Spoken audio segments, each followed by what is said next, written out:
Well, first of all, Simon, thank you very much indeed for sparing your time today. I really do appreciate you talking to us about Martec and our 30-year anniversary in April. When did you first get introduced to Martec? Do you remember?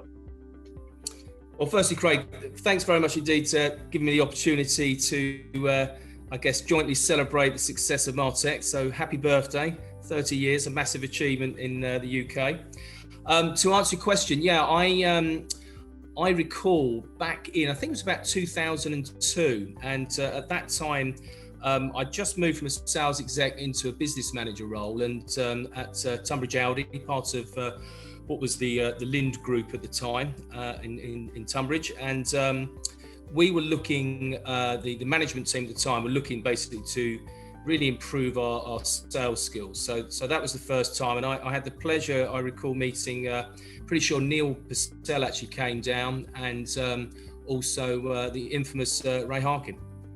Fantastic. And when you talk about sales training with that particular business then, were you focusing mainly on inquiry management, the diary side of things, the critiquing of calls and telephone training? It was a lot around telephone training from what I can recall, and the skill set of appointments. I guess really, so the first thing was really to put in a far more robust, if you like, process, a consistent approach to handling calls that were coming into the business. Not only that, we were then looking to see how we could prospect the database, and that I found really interesting. Actually, it was a new approach. I think most people, if they're honest, dread prospecting, and we were shown a new kind of route to make it far more interesting, and actually, from a business point of view, really increase sales from that side. And it was fun. I do recall fun. I think sometimes with any kind of training, coaching, if there is fun, then people engage well, which certainly I do recall. And, I was a business manager, but, everybody got involved. It didn't matter what role you were, sales manager, whoever, we all kind of got, it was a hands-on approach. As indeed, Ray, who was our trainer, he led by example, and we had some good fun. I have to be honest, I was quite skeptical initially.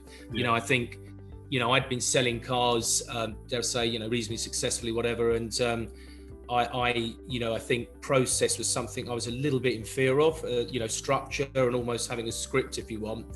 But I certainly did see the benefits, and it was interesting how some very experienced salespeople we had at the time, who'd certainly been in the industry over 10 years selling vehicles, they had to adapt to change.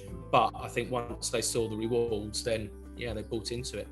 I always enjoyed Ray, definitely, my opinion, had very good banter with Ray. It was good fun. And the one thing I certainly admired was the fact that he did it. He picked that phone up. He didn't know these customers from Adam, and had a really good crack with it. He oozed confidence, which spilled out into the team. And I do remember one or two younger, less experienced salespeople developed really, really good skills.